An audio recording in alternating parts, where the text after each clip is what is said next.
Central Services Center and 503B central compounding facilities are really an emerging market. Several years ago, we looked at this area and determined that RIVA is uniquely suited for applicability to do this. And we embarked on a series of design changes to ensure that RIVA met all of the regulatory standards and was able to help health system central facilities meet changing regulations. And we really did this by introducing several new features to RIVA. The first is a change from a single particle counter to 4 integrated particle counters. Particle counting is absolutely essential in the 503B market, and it has to be conducted in real time, in process, while a batch is being made.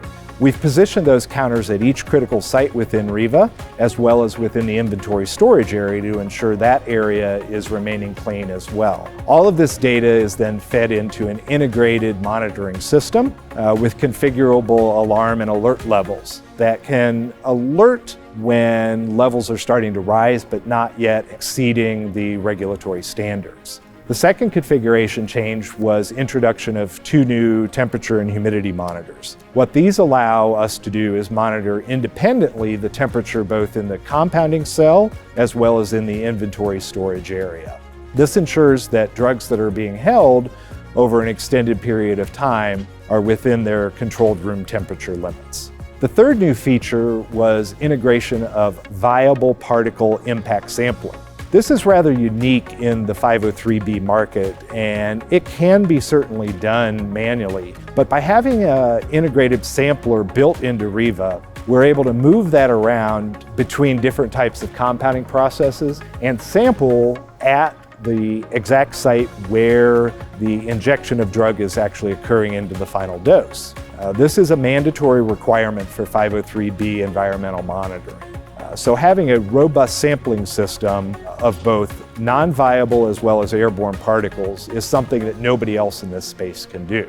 Second is the amount of data being generated. And from data, we can evaluate patterns. We want to look for both good and bad performance. Good performance is wonderful, and that's what we expect 99.9% of the time. However, we know there's going to be deviations. From a regulatory perspective, trending of those deviations is absolutely vital. And the reason for that is we want to identify problems that are developing before they actually exceed regulatory standards.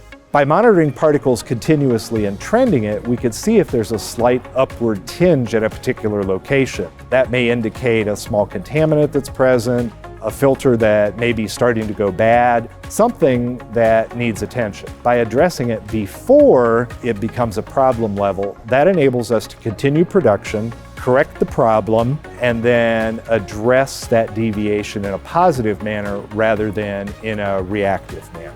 The other big consideration in central processing and 503B facilities is flexibility and capacity. The design of these facilities is such that they run large campaigns of the same drug. In order to do that, you have to have a very high storage capacity. Because RIVA has interchangeable racks to hold the consumables, if you want to make a lot of bag doses, you simply take out the syringe racks, load in bag doses. Take out different size vial racks and put in a lot of the 10 ml vial rack. This allows you then to run very large unattended queues. We have some 503B customers that have acquired sufficient rack space and built large enough queues. They can load the machine in the morning, allow it to run for 8 hours, finish that production cycle, and then reload again and start another queue. This is particularly important if you want to run in unattended mode. For example, if your facility is staffed only 18 hours a day, just prior to going home, you could load the machine up, press the start button, and allow it to run in unattended mode for an additional 6 hours. Basically, you're getting output with no labor expense. For more information, visit arxium.com.